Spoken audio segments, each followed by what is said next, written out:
Hi everyone. We are starting our MA. Just give me 1 second here. I'm going to invite Melissa and Hazel, who will be joining me today for our MA.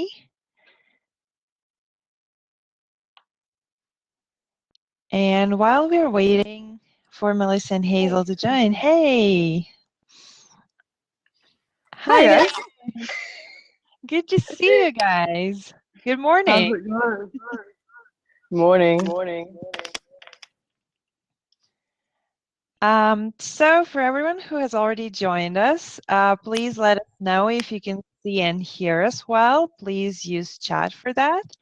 And make sure that you visit our questions and answers tab where you can see questions that were already asked. And you can upvote them if you want them answered first. And you're more than welcome to ask your questions as well. At this point, we have 10 questions. So I guess our plan will be get a quick intro from you guys and then um, answer questions. First, the ones that got most upvotes, and then we'll see if we're getting more questions from our attendees in the chat. And I think we can get started in about 5 minutes. We already have people coming in. Awesome. And like I also said before, chat is a great space for networking. So we encourage everyone to share links to your social media profiles, ask questions. And if you scroll a little bit, you can see 2 links that I shared because Hazel and Melissa did a great job preparing 2 guest posts for our blog. So you can catch up on your reading on the weekend and read how to brainstorm remotely and how to run UX research remotely. And these are 2 topics that you can ask Mel and Hazel about. So how is everyone? It is early here. Yeah, it's pretty awesome because we have people who are still it's Thursday where they're at, and you're talking to us from the future. It's Yeah, already that's Friday true. morning. It's Friday morning over here in New Zealand. So I'm talking to you guys from the future, dude. You guys in the past. And where are you joining us from, Hazel? We Oh, we can't can't hear seem to hear you. you. Yeah.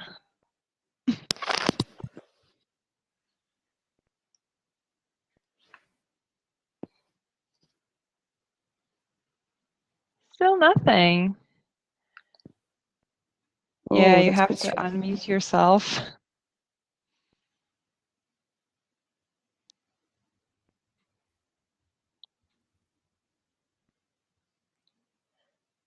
I think she might be frozen.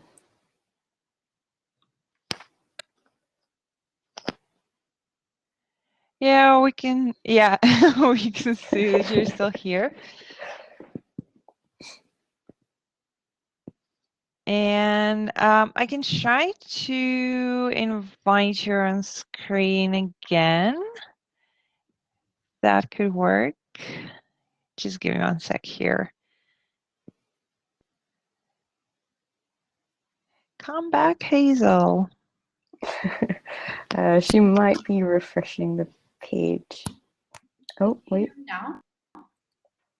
Can you hear me? Hey! Ah, Yes. yep. Okay, cool. Yeah. So, where are you joining us from Yeah, today? I am joining from Warsaw, so it's 11 p.m. now. Oh. Yeah. Okay. So 3 minutes to go, and we'll begin our MA, and we'll start with a quick introduction from you guys. It would be great if you can tell more about your company and maybe suggest what questions our attendees can ask. I see that we're getting more questions, and they're really, really interesting. I can't wait to hear your answers. Cool. Yeah, it's nice to see them coming in. They're in the questions and answers tab. There are 11 of them now there. Awesome. Yeah, I see them. Great.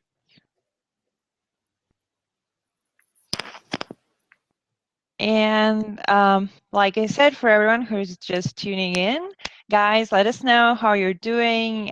Use chat for questions and networking. We have an hour and we already have 11 questions, and we'll be answering those questions that get the most upvotes first. So I encourage you to visit our questions and answers tab to upvote the questions that were already asked and ask your own questions. Are Hazel and I allowed to upvote questions that we want to answer? Yeah, you can do that. I think we can do a little bit of cheating here.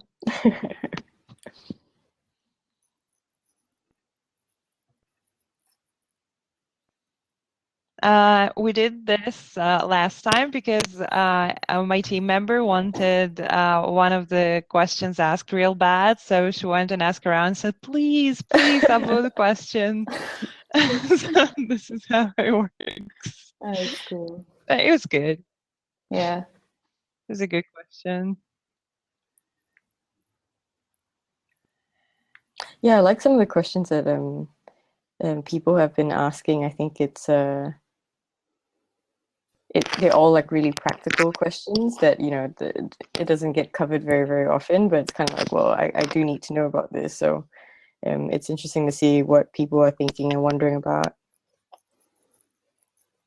Yeah, it's really cool that you're getting this open microphone kind of thing when people actually get to ask what's interesting to them. It's really cool. Yeah. Okay, so I think we can start. And over to you, Melissa. Please tell us a little bit about yourself and your company. Sure. So, hi everyone who's tuning in from New Zealand. So I'm the founder of MELEWI, and we're a product UX UI design studio. So we work with businesses from around the world to create, you know, intuitive, practical, and hopefully really engaging products. So we've worked with some really interesting startups from around the world to a couple of international brands like McDonald's, Visa, Samsung, and there are 8 of us right now, and the entire team is distributed. So that's why I'm here in New Zealand, and Hazel, who's joining us, is in Poland right now.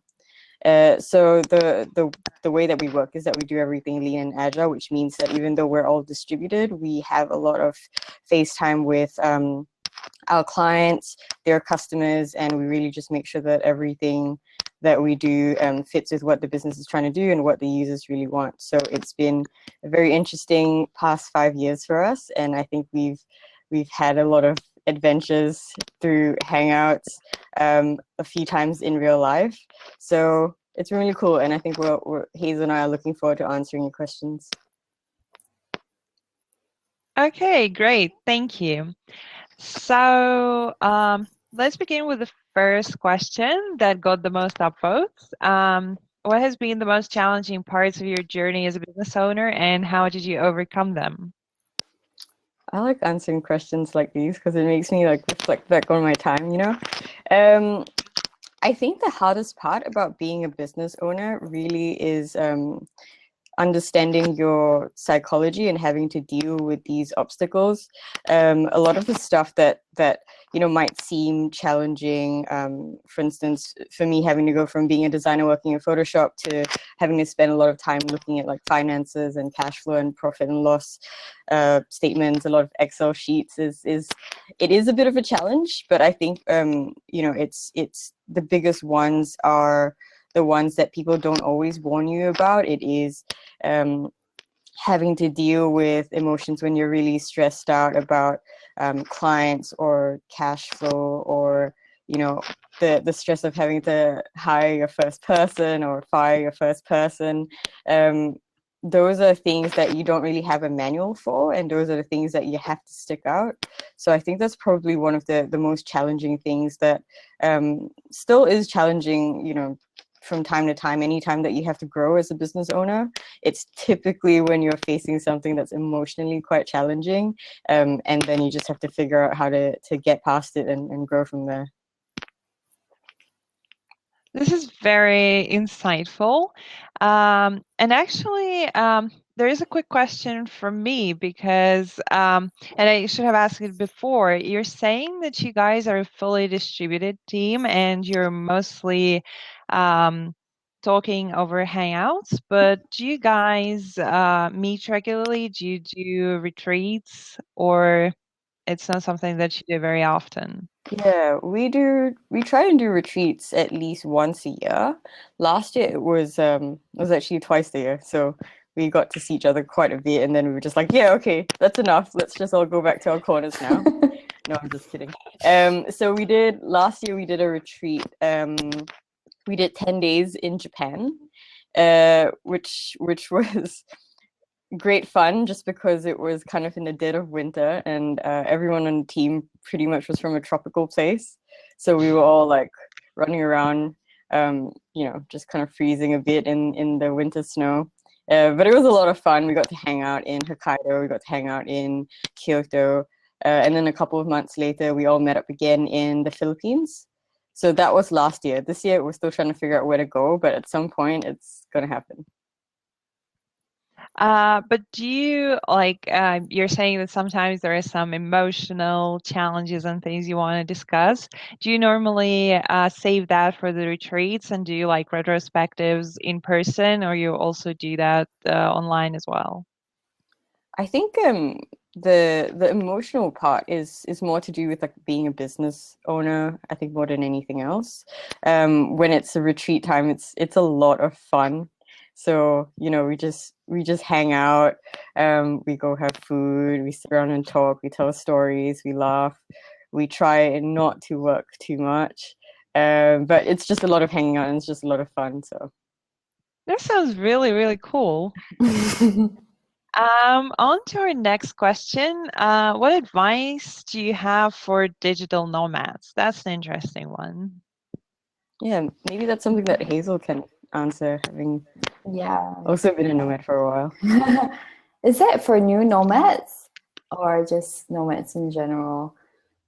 I guess we can do the general part first, and then maybe some suggestions that you have for the newbies. Yeah, I think for nomads in general, it's very important to be very disciplined and have a proper routine because when you're traveling, it's very easy to get caught up in all the traveling, and it can be very disruptive to work.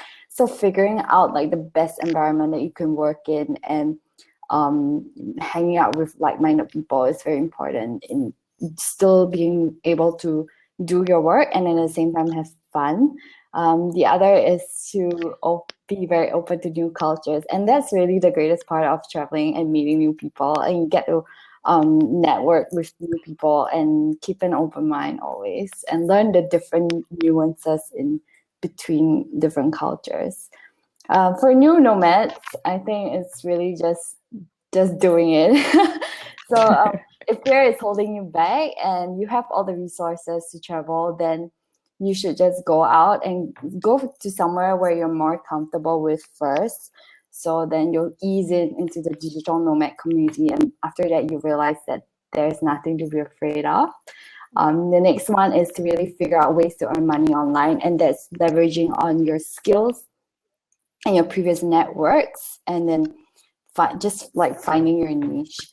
The last one is to keep in touch with your friends, because when we're traveling, it's kind of hard to keep in touch with our friends back home, but there's still like an important part of who you are, and when you return back home, you don't want to return back home with like no friends at all. So that's super important. If Mel has anything else to add on? Yeah, I think it's really important to take some time and set some time to like explore, some time to be alone, some time to work. I think it's very easy to lose having a routine, like what Hazel was saying, but not just, you know, with work, but also having some time to yourself to reflect on how things are going, to think about things a bit. And then I think the next thing is just to take it easy. Just because, you know, you're somewhere new, you don't have to be exploring every single day. You don't have to be out every single day. If you want to have a lazy weekend where you spend all weekend in bed, then absolutely. I mean, it's you should be living your life to a very large extent like how you normally would in a sustainable way, except that now you just have the freedom to be places. So you don't have to rush into seeing everything that there is to see in that place, or being out all the time, or like doing all sorts of things. Like you can just sometimes just take it easy, have a chill weekend, and that's not a bad thing. That's just sustainable. That's great and insightful as well. And something I really want to know is, how did you guys realize you want to be digital nomads? Was it like, did you have an aha moment when you said, no, I don't want any more 9 to 5? Or did you always know that you wanted to travel and be digital nomads? How does it work? I didn't actually know that I wanted to travel. It was quite strange. I knew that I didn't want a 9 to 5. And I also knew that what I really valued was having autonomy. So, you know, I think it's not specifically about being able to travel, which is awesome, and you get to, you know, you do get to meet a lot of new people, you do get to grow a lot, see a lot of new cultures. But I think it was the autonomy of being able to choose where I wanted to be that made it appealing. But back when I accidentally became a nomad, the term didn't even exist yet. So this was, as you can tell, it was quite a while back. It was about maybe 7 years ago, and it had happened. I moved to Vietnam for a job.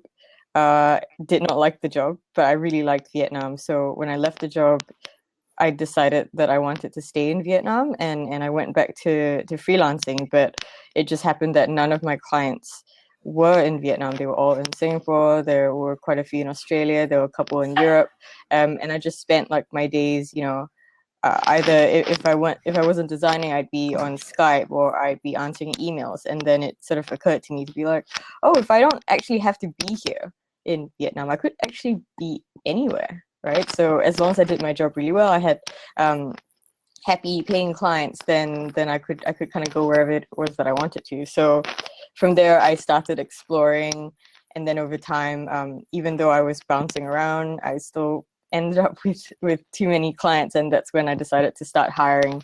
And then when I did, I still didn't want to stop traveling. So I figured, okay, if I could do it, then I don't see why a team couldn't do it. So when I was looking for people to join in, I wanted to offer them the ability to have the same sort of lifestyle as well. And that's pretty much how MELEWI was born. And what about you, Hazel? Cool. Okay, my story is a lot shorter. So, so last year, I was looking for jobs before I graduated from school, and it was another digital marketing company, and she called me and she was like, you know, this is a remote job, right? And I was like, at that moment, I was like, oh my gosh, this is a job that I want. Like, I want to work remotely. And because before that, I've been traveling a lot and I couldn't imagine a 9 to 5 at all. So when I realized, and then I started searching about the digital nomad space. And then right after I graduated, I headed straight for Thailand, and I stayed there for a couple of months. And that's how I began my digital nomad journey. And it's been like an amazing journey thus far, and being able to work with like startups and UX design companies, and like being able to learn more about the industry in general is really amazing. Okay, this is great. And we will have some more questions about digital nomads a little bit later. And something pretty close to what we were discussing now, a question from Olga. How do you work with your clients and team remotely? And maybe it's a question like you can elaborate on how it is different from having a regular office and having your clients in the same geographical areas you are. Yeah, it's we have spent quite a lot of time developing like processes and workflows that allow us to be able to do this to work with clients remotely very effectively. And I think a huge part of it is also recognizing what interactions typically happen in real life. So, you know, what is it that you don't consciously think about when you're actually next to a person in a room? Is it being able to tap them on the shoulder? Is it being able to sketch something out? Is it being able to, you know, fold something and then be able to show that to them? And we've managed to find ways to replicate that very, very effectively with the clients that we work from around the world. So I think a huge part of that is understanding what sort of workflow and operations it is that you have. So a big thing that we do is that we always set reviews in advance. So reviews happen, you know, on a pretty strict schedule. We make sure to set them into the calendar to happen, you know, whether it's twice a week, once a month, or even possibly like, you know, 15 minutes every single day. Another thing that we do as well is that anytime we go through something in a meeting, we always have like a central document that we always go back to. So no matter whether it's the first review about this thing or it's the 250th review for this thing, it always comes back to the same document, and anything that we go through always gets put down. Anything that needs to be done always gets assigned to someone, and there's always a deadline that's attached to it. So this is our method of being able to remotely keep people accountable for stuff and keep track of what's going on without having to be in the same room to like physically remind someone to do something or to be looking into achieving something. So that's some of the ways, and I think Hazel has a couple more tips. I think it's also related to the next question on like the top tips for remote collaboration and making it effective. I think it's really about creating a space for open communication, because like when you're working remotely, it's very easy to lose track of like everything, and everything can be really chaotic. So like, for example, at MELEWI, we have like daily stand-ups, which is part of the the agile methodology. And we just report on like what we've done the day before and what we're gonna do today. And that just keeps like everyone accountable. The other way is to also use Slack as a tool for open communication. So any time where we need like somebody else's help, we just ping them on Slack, and that's like amazing to get things done very quickly. And like what Mel said, we also set up very good workflow and very clear milestones, and we use Trello. And we use Trello and Google Docs and Google Calendar to keep track of all these things. And we also schedule all our calls, internal meetings, client meetings, brainstorming sessions. And so everyone knows when they have to attend these meetings, and they can set aside time for that out of their busy schedule. And I think the last part is building trust is very important, especially when you're remote. You don't see each other every day, and you forget sometimes that you're actually talking to another human behind the screen. So being able to empower the team and like giving them trust, and it can be as simple as giving them access to accounts, like giving them passwords, or giving them access to other team members who can help them with the project. The other one is to build human relationships. So like during our daily stand-ups, before and after the stand-up, sometimes we just have like casual chats, which it's like replicating the office pantry space, right? Because sometimes you just don't have that opportunity if you don't create a kind of environment where people can build rapport. And that also helps to help us to work effectively with each other when we have a more personal relationship. So yeah. And what about working with clients remotely? How do you engage them in your working process? How do you involve them? Like, do you take extra effort to show your working process to convince them that their project is on track? Yeah, so like what Hazel said, we work agile, so it means that we actually have a lot of face time with our clients. We typically on any project we would have a call or review with them at least twice a week. On some projects, it's actually more if it's very intense or, you know, it's a really tight deadline or a very complicated project. But we tend to, we show them, they have access to, you know, almost everything that we're working on, from being able to see the files on Dropbox, from being on Slack, like a different Slack group with us, to be able to being able to see the designs on InVision. We also use real-time board a lot with them, so they have access to everything that we're working on. But also during the reviews that we have with them, we show them any work in progress that we have. So, you know, we don't spend a lot of time making things look really, really shiny and coming up with a deck, like a 60-page deck that we're going to show to them. It's very much like, this is what we've done based off what we discussed. These are reasons why. Let's go through it. Let's walk through it. Let's, you know, figure out if we're on the right track. If we are, great. If we're not, let's, you know, let's understand why, and we'll have the next iteration from there. So because we see them so much, the work is always on track because they're able to give us information as and when we need it. We're able to show them progress as and when they need it. Okay, that's great. And let's answer a question from chat for a change. Vesna is asking us, how do you find clients all over the globe? Just hustling, relationship, advertising, or something else?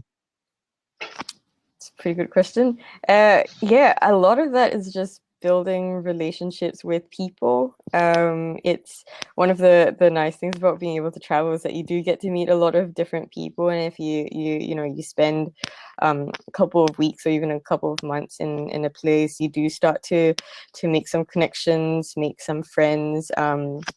You do get clients from the most unlikeliest of sources. You know, I've had Uber drivers who were interested in working with us. So you really do find clients from everywhere, and I think it's a big part of that is just expanding your network. And then the practical side is staying in touch with these people. So it could be adding them on LinkedIn or any other social media network that you might use. But, you know, being able to build and maintain those connections is probably what has resulted in most of the clients that we've gotten. I would say as well, just doing really good work in the long term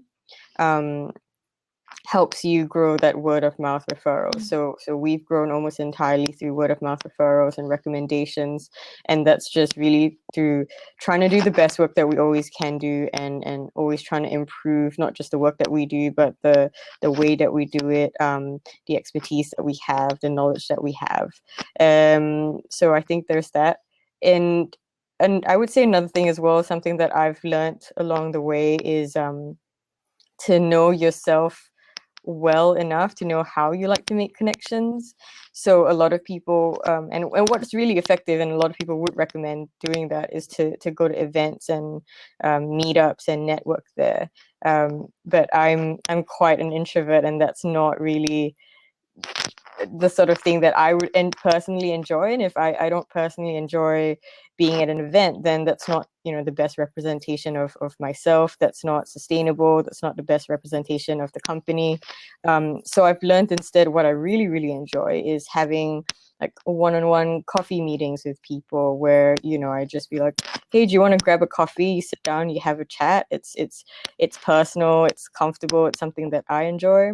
And I think also over time that does make a lasting impact, and people get a sense of, you know, what you stand for and how you work and how your team work, and that is the way that I've gone about doing it.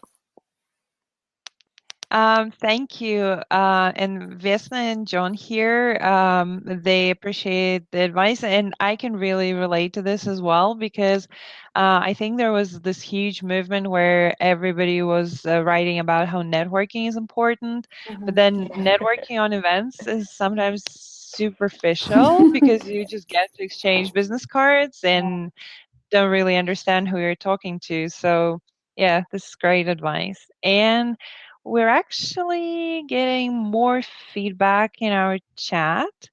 And Vesna is telling us, I learned to open up, but not all events are appropriate, or not all cities have the open culture, even at True. events. And yeah, that's true too. Agreed. A couple more questions from chat. Here's one from Jeff. I love this topic and great content from Melissa. Thank you. I wonder if you worked with clients that have security restrictions that won't allow you to collaborate over real-time board or other cloud-hosted solution. And in those cases, what's the most effective way to simulate a shared whiteboard session? Ooh, that's a really good question.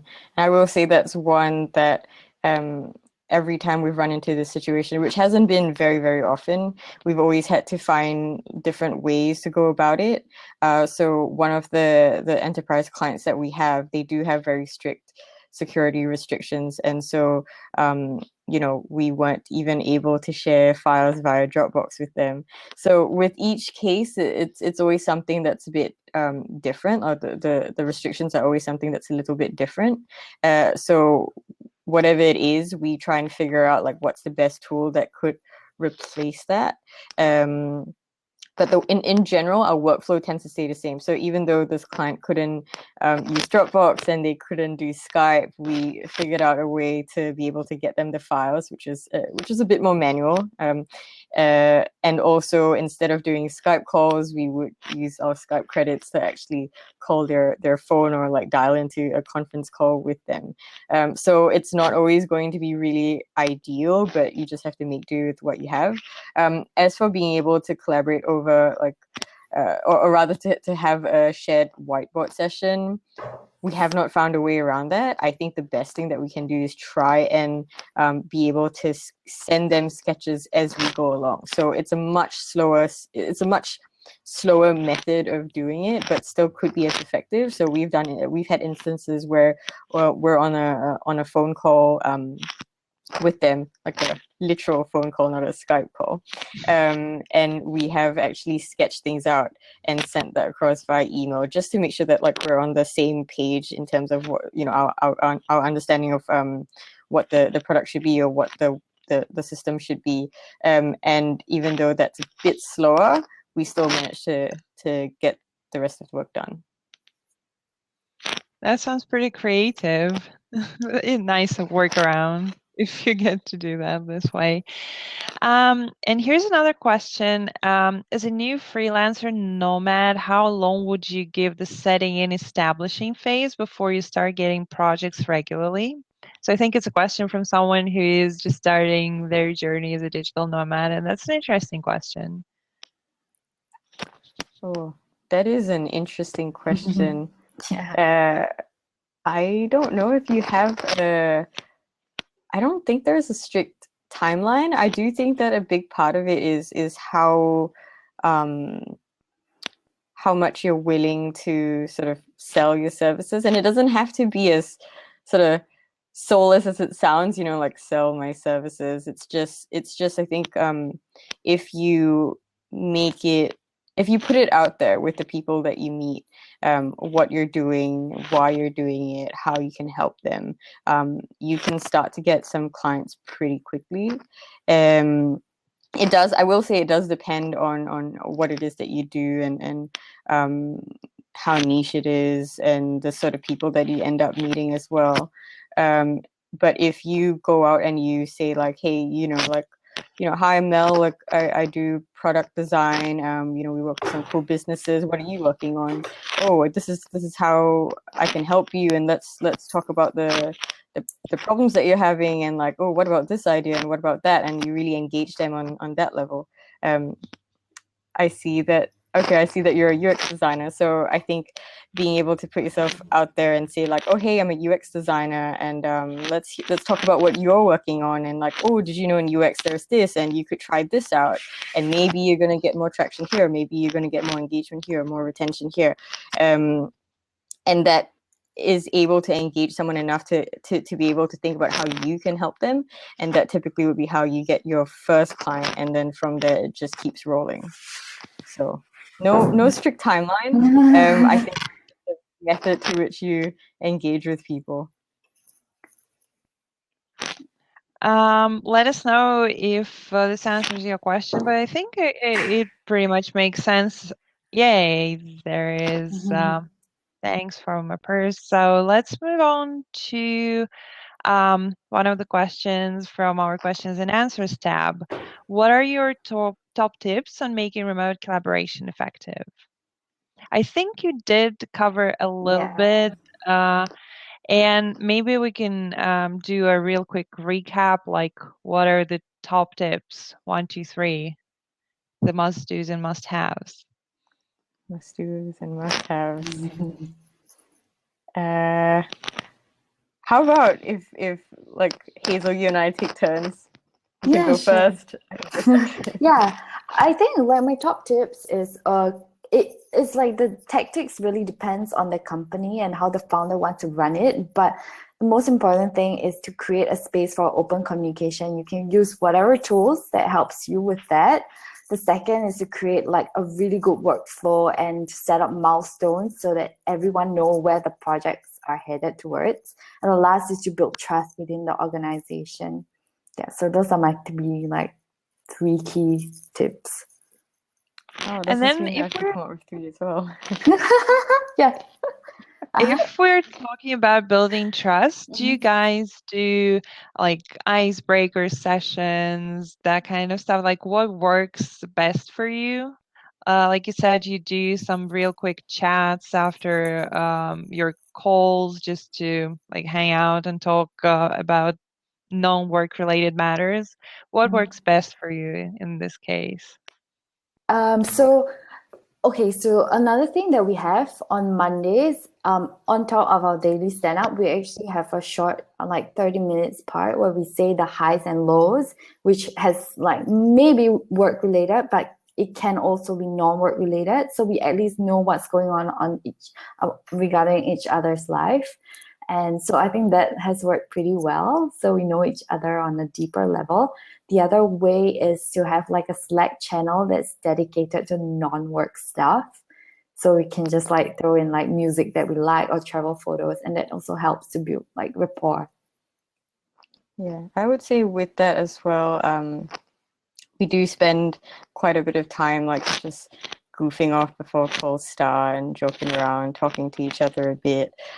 From an organizational level, one of the things that we do to build trust within each other is that we have so I have one-on-ones with everyone on the team, and that happens about once a month, sometimes once every 2 months. But it means that you do have that personal time where you talk about how they're doing and how if there's anything that you can help with, if there are any issues, anything that pertains to them. And it also ensures that that every person on the team has goals that they're working towards. There is like development happening, and I think that's a huge part of building that trust, because it's not just that you're some random worker on the other side of the planet that's just there to earn some cash. It really means that you're part of a team, you're part of an organization that cares about you. And I think that's really, really important, because that means that we're putting trust in you to be part of the team. So please extend that trust back to us. So on the trust part, I think that's how we do it. So it's trust and an open collaboration space where everyone can contribute. And some fun. Okay. Yeah. Yeah. Fun is essential. That's true. And here's another question about your clients. How do you convince clients to work with you remotely? And do you actually have to convince them at all? Like, are there any clients that still think that working with a fully remote studio can be an issue? What's your experience with that? It definitely does happen. And I think it tends to happen in either specific industries or specific regions, like geographic regions. And it really is just how much they've been exposed to like remote teams, distributed teams, and what they've heard about the effectiveness. I think in the beginning we did face a lot more clients that were just like, no, we want somebody that's here. And the really tough part is turning away these clients. So if the vision is to be a distributed team, then there will be clients that come to you that will, that you do want to work with. But if they're not okay with the method to which you work, then that's a fundamental incompatibility. And it's always hard to turn away, right? Because the client is a client at the end of the day. But if you do want to grow, then you do have to pick the right clients. And you do have to figure out a strategy to be in a position to pick the right clients. So I think part of occasionally having to turn away someone who insists on having someone in the same country is part of the process. I think the other part as well is being able to focus on what it is that they're after. So if they're concerned that you're not in the same country as them or the same city as them, they're not actually concerned about your physical presence. They're concerned about whether you're reliable, your team's reliable, the quality of the work, the communication that's going to happen, or it's just something that they're very used to. So if you're able to come up with, to illustrate to them that the way that you work and the way that the team works and the way that you guys have done things is going to be able to address all these concerns that they have and be able to provide the value that they're ultimately after, then that tends to be able to convince them like, hey, I should at least give this a shot. So you have to be able to engage with them and have them know that these are all the things that you can bring to the table and that you should be the person that they work with. Regardless of the fact that you're remote, you're going to be like doubly as effective, or your designs are going to be doubly as engaging or intuitive, or give you, the better results. So the focal point really shouldn't be about the remote working. It really should be about selling that value that you will bring to them. But is being remote, like, can it be your value prop in a way that your clients are not paying for your office, like fancy stuff, but they're actually paying for work getting done? I would say a little bit less so. It's a bit tougher to sell the like, oh hey, you're not paying for, an office space. The overhead You're not cost, paying for that overhead cost. Just because that's not specifically addressing their concern.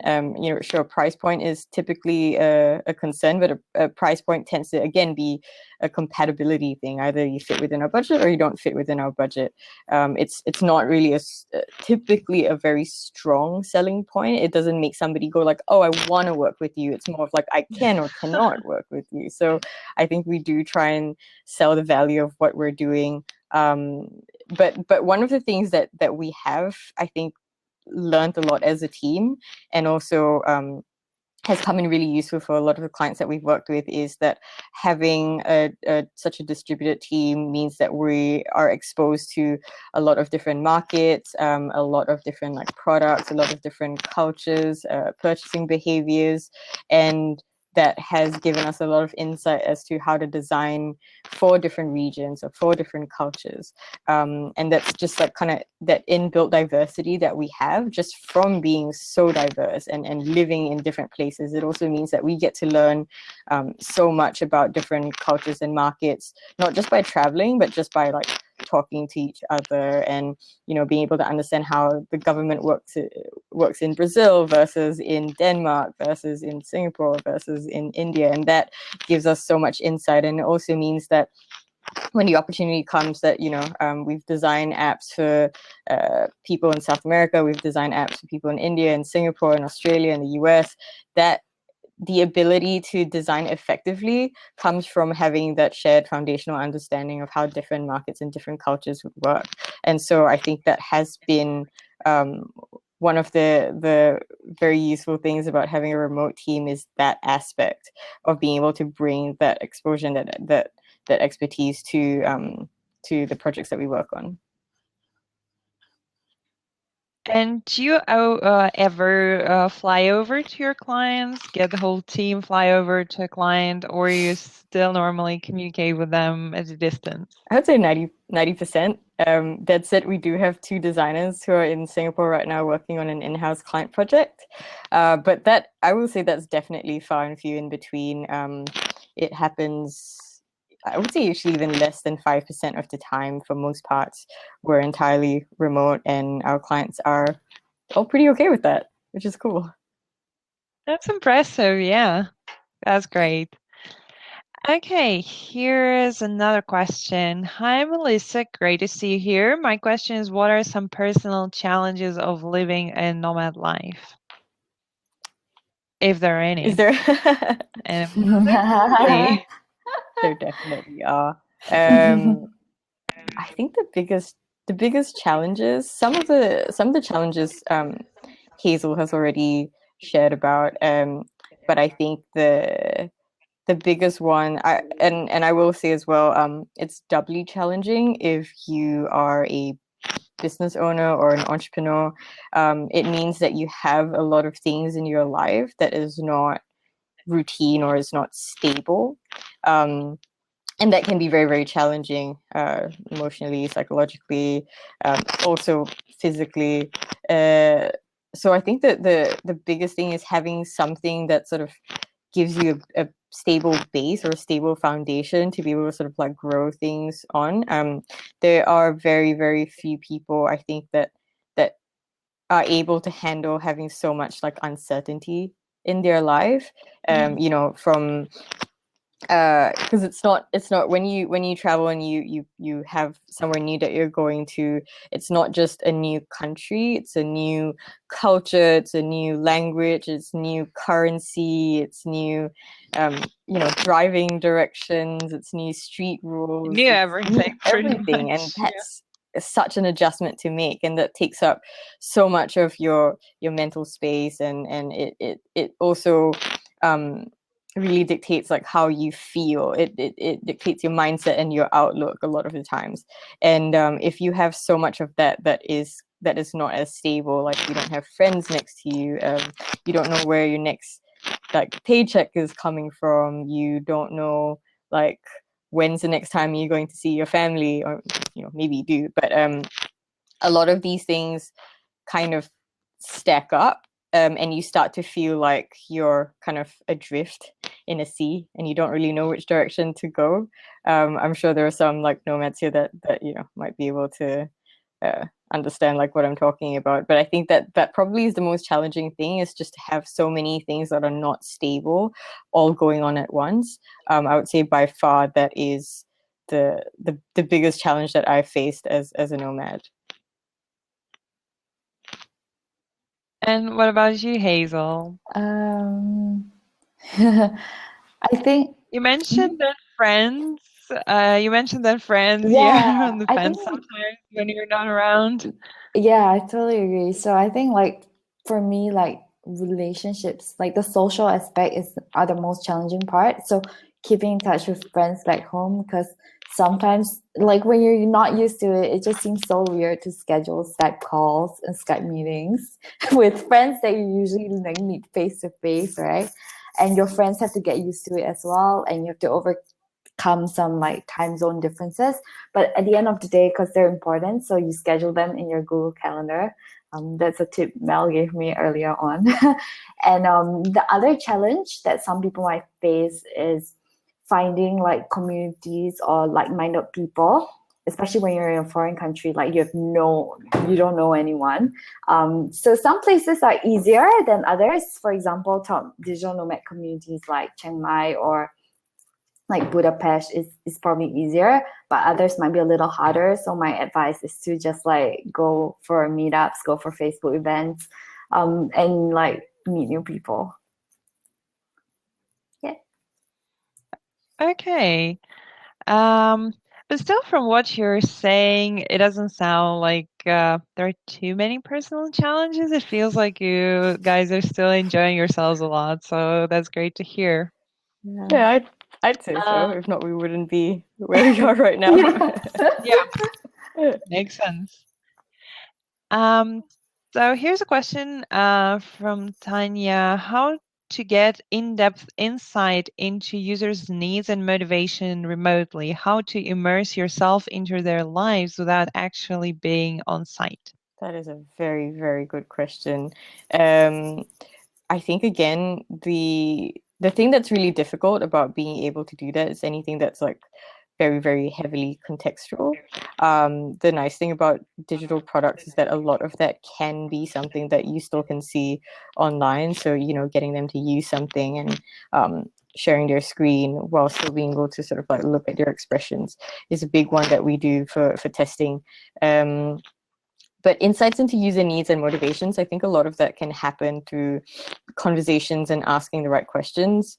You know, in instances like this, it can be easier to do it in real life. But even if it's in real life and you're not asking the right questions, you're still not going to be able to get the depth of answer or insight that you want. So, you know, when you compare the two, very clearly what you really need is answering the right sort of questions. And then I would say with that, when it comes to remote research or talking to users remotely, then having more rather than less tends to help you a lot. So by that, I don't just mean like talking to more people. I mean also spending more time talking to them, not just, you know, turning it from 1 hour to 2 hours. It means maybe having like 2 2-hour sessions to be able to ask them questions, interact with them, you know. And I would say spending some time talking to users, but getting them also to like relax and open up. In a weird way, being remote kind of helps because it puts a little bit of a distance between you and them, and it gives them a little bit of a safe space to be able to like open up and share things that they might not feel as comfortable with, like, you know, two people in a room that they've never quite been in, just sort of like staring at them. So I think there's some advantages to that, but there are also things that you have to do to be able to get the level of research or insights that you want that might not feel as natural. So, yep, but keep trying. And I see that Tanya, who asked this question, is with us now. So Tanya, please let us know if your question is answered. I guess it was a pretty good explanation, but we'll appreciate your feedback. Here's a cool question. I really like it. Do you have a base for items you don't travel with? I do. This is super practical. I do. Thanks, Mom and Dad. So I do tend to leave some things with my family back in Singapore. On occasion, I do keep stuff with friends, but for most parts, I don't have a lot of things just because, well, I don't believe you need a lot of things. Not that, you know, I live like a monk, but it's just more of like, I keep that to a minimum because, you know, even if I have a lot of stuff, I can't bring them with me all the time. So I just try and keep things to a minimum. This also means that I like sometimes do either, like, you know, if I find that I have too many clothes, I either donate them or give them away, though quite rarely. On occasion, like, you know, sell some of your stuff, just to keep the number of items down. But past that, like, I have a lot of books and they take up quite a lot of space in my parents' place. So shout out to my folks. And I think I need to get a separate mentorship session from you because even when I travel, like when I don't know, I travel for like 3 or 4 days, I still have 2 suitcases with me, and people who travel with me, they hate me Oh for my that. gosh. So if you if you do remote coaching sessions on how to travel light, I will definitely be the one to take it. What about you, Hazel? Same as Mel. So yeah, parents take care of us very well. So my stuff with my parents, and I travel very minimally. I try to bring like max, like a backpack and a luggage, and it's just amazing because you feel so light and you feel like you can go anywhere, and that's like the best part. It is, and I'm so envious right now. How can you travel light? I have no idea. And Tanya is telling us about the previous question. Appreciate the response. It's answered my question, so we're good here. And yeah, I think there is a similar question to the previous one for getting clients. How do you deal with traveling a lot in terms of clothing items and generally leaving, cleaning clothes, etc.? So, do you think you have anything else to share about that? Yeah, actually, I would say anywhere you go, there's probably a Salvation Army somewhere that you can leave items with. Just because sometimes like it's just you do start to gather some things if you've been somewhere long enough, and like it you don't want to bring it along with you because you don't have to, or you don't want to, but you don't have to throw it away. So you could donate those things. And then I would say other things, traveling a lot, and generally living, it's again important to have a bit of a routine. So for instance, making sure that your weekends are really like non-work time, so that you can do stuff like cleaning the place that you're living at, or doing some laundry. I think spending just like one weekend morning sort of like plotting out all the different things that you have to do to keep living, hopefully to a good standard, and being able to like map things out. So for instance, if you're living somewhere where they don't have like a laundry machine and a dryer, you have to sort of plan that in advance. And so if you sit down and you sort of like over a nice cup of coffee, you plan out like, okay, I have to like run to the bank, I have to do my laundry, I have to go buy some supplies. Then you just check out Google Maps, see where these things are, and then just kind of spend the rest of your day like doing some of those things. And I think that's why as well it's it's recommended that if you want to travel is to stop and stay somewhere for a while. If you do this every week and you have to find a new washing machine every week, that starts to get pretty tiring, and that also wastes a lot of time spent trying to figure out things that you don't necessarily have to spend a lot of time figuring out. So I would say having a routine, having some time set aside, and using Google Maps to try and like figure out all the amenities or the things that are near to you that that you need. And I think that's the best way to do that. But yes, clean clothes, very important to have. Yeah. Yeah, agreed. Okay, and here's another one. I think we did answer it in a way before. So the question is, how did you get started and your first clients?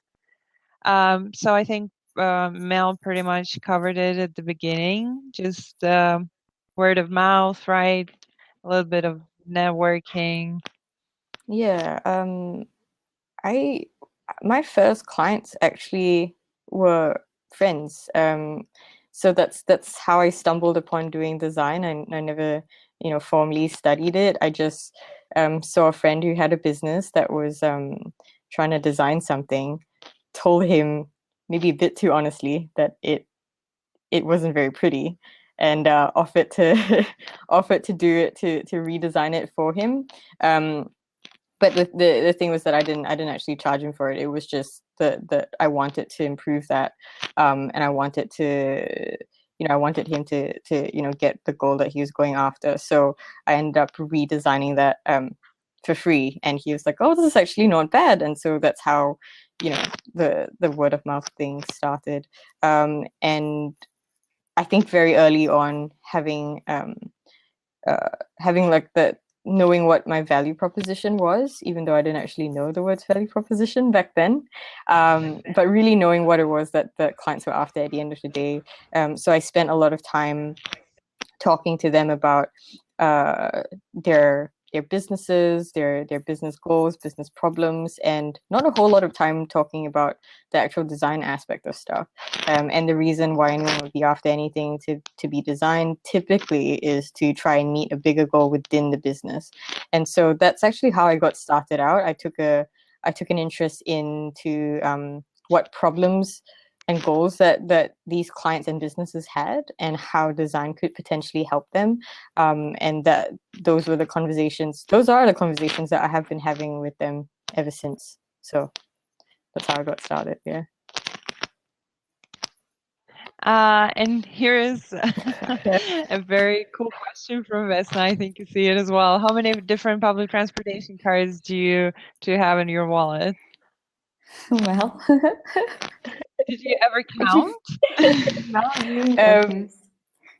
Yeah, I have like a jar somewhere that's full of different currencies, different like SIM cards, different transportation cards. I don't know exactly how many there are, but let's just say there's a lot, quite a lot. That's super cool. Okay, so funnily enough, I have like no public transportation cards because I travel by bicycle. So Oh, and do you bring it with you, or do you rent it? so previously I rented, but now I have one, like I bought one, and I will sell it when I leave. So yeah. Oh, okay. That's interesting. Here's another question. What are your top 3 advice for a young UX? Top 3 advice. I would say probably the first thing is just to never stop learning. And we're now at, I think at this day and age, like with the internet, there are a lot of things that you can learn that doesn't require you to be enrolled somewhere or go to university. It doesn't require somebody to be in front of you, on a whiteboard teaching you. A lot of things you can learn on your own, through either courses online, reading articles, or even trying things out, or even just spending some time thinking about things, thinking about how something works, and how you can improve upon it, or whether it's effective or not. So you do have a lot of resources online, but sometimes not all advice is good advice, and you have to be able to develop the critical thinking skills to be able to sort through that and figure out for yourself what's going to be effective and what's not. So I would say like continuous learning, that should never ever stop, is a big one, and rethink what learning means as well, away from a conventional classroom to how you can do it for yourself. So that would be the first one. The second one is to learn how to talk to people. If you're designing interfaces, or you're designing products that are meant for people, and you don't want to talk to people, or you don't feel like you understand people, or you can empathize with people, that's going to make your job pretty much impossible to do. Of course you can stick to best conventions, of course you can look at what other people have done, but if you're lacking that sort of like human empathy, to be able to understand how your users might be thinking or feeling or wanting or hating, then that's going to hinder how effective you can be, and that's also going to hinder your growth in being a UX designer, maybe also as a human being, but I'm not judging. And then I would say the third thing to learn is, okay, I have a toss up, so maybe I'll include like a fourth one as well. The third one to learn, I would say, is to understand how businesses and organizations work.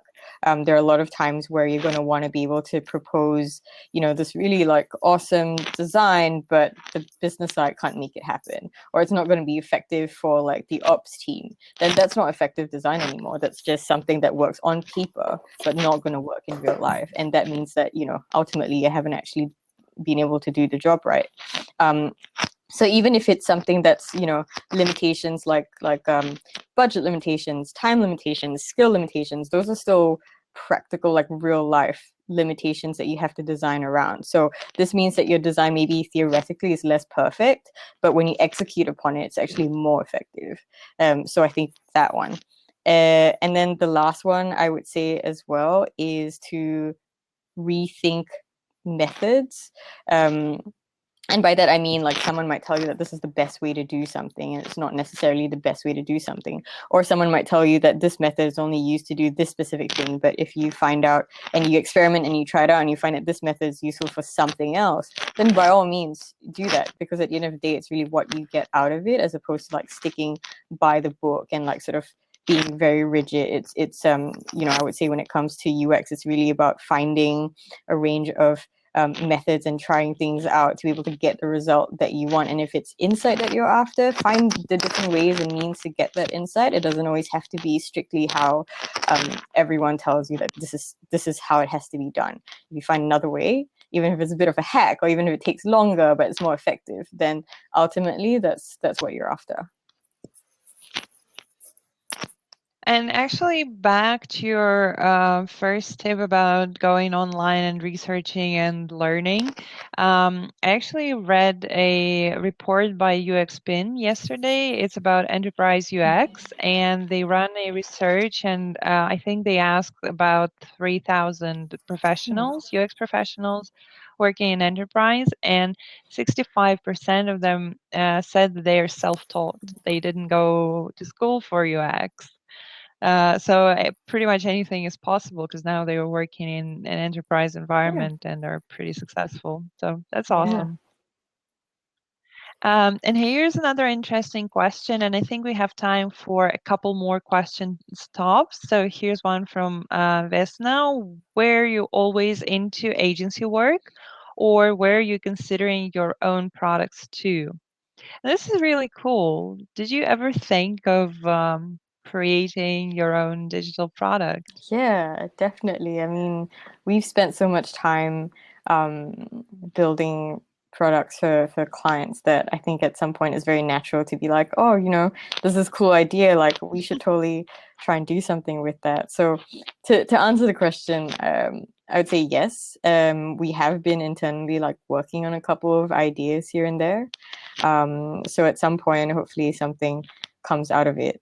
Or rather, I should say, like, with some time, something will come out of it. I think the one thing to know as well is that there are different challenges that come with agency work and having your own products. You do need a lot more time, resources to be able to turn your product into something that will earn you revenue. Whereas with agency, it's a much simpler model, but then you can't scale as much. So these are some of the things as well that we're thinking about. Some of the problems that we're trying to solve before we start like launching some of our own things. But yep, it is in the pipeline. It's going to happen. Fingers crossed. Good luck with that. Thank you. And I guess this will be our closing question for today. How do you look for more projects? Does everyone contribute to it, or you have a dedicated resource working from a sales business development perspective? Yeah, we do quite a bit, I think, to be able to get some new projects. We do have a lot of the projects that we have come from word of mouth or repeat clients. I think that's actually the large majority of the sort of projects that we get. That said, you know, we do spend some time trying to share some of the knowledge that we have, or some of the experience that we've gotten, and that's a lot of stuff that Hazel works on as well. You know, getting the team to work on writing some content and sharing that. Other things as well is that, like, every once in a while we do some workshops, we do some talks, and I think everyone on the team in all the different locations that they do tend to meet people, and that does help. But I would say overall, I'm the person that does the sales and the BD. So a big part of that falls on my shoulders. And again, you know, it comes back to some of the stuff that I was talking about. But for sure, everyone on the team has a part to play, and everyone on the team does a lot to like build up the company, build up the brand, and share their expertise. And you have the opportunity to actually spread the word across the globe because everybody's so Yeah. doing so much networking. Okay. Our hour is up, so I think we can be rounding up this AMA. Thank you very much for doing this. I hope everybody had a great time. We sure did. Thanks everyone for great questions. Yeah, thanks everyone. And the replay will be available on the event page. So if you like this MA, please make sure to share it with your network. And we look forward to seeing everyone next Thursday. We're talking to User Defenders podcast host, Jason Ogle. So you guys are invited as well. And if you have any questions, it would be great if you ask them. And thanks again, and have a great day.